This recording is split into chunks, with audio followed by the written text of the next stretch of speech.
Can you talk about who your clients would specifically be? Like, do you contact the owners, directors, CTO if you're in the tech niche? Thank you. So yeah, this is something that a lot of people struggle with, is who to try to pitch your services to. And there's really two ways that you can go about getting clients. So number one would be just to literally run a search for certain job titles and create a campaign directed at those job titles. And it could be an email campaign or LinkedIn campaign. And what I would do in that scenario is if I'm trying to work on account executive roles in the tech space, I would start in a vertical. So I would do like software for finance or software for healthcare. And I would go and look for job titles like director of sales, VP of sales, director of talent. And I would create campaigns really for probably those three job titles to answer your question.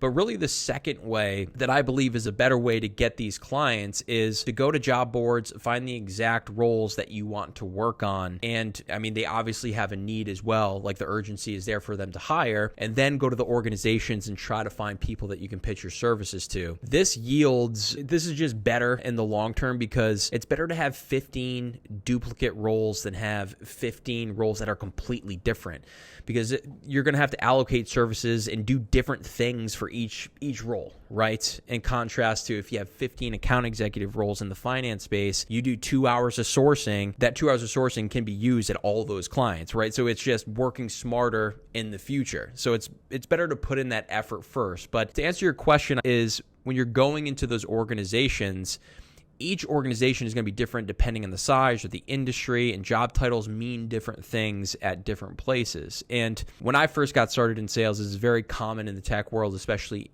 in sales, when you're trying to set appointments for enterprise software, is your sales director is going to tell you to just go top down. So they'll say, start at the CEO, look at the branch of the company, find titles that have authority, and pitch your way down.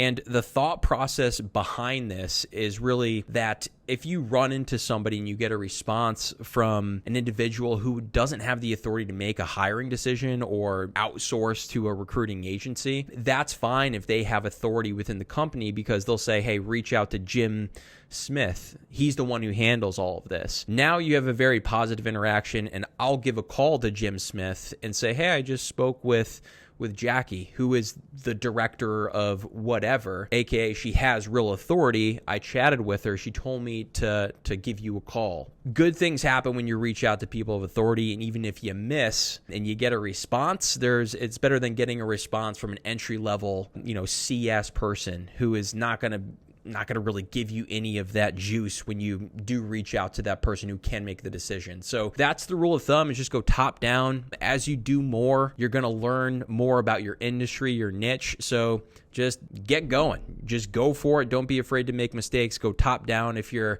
don't know where to go.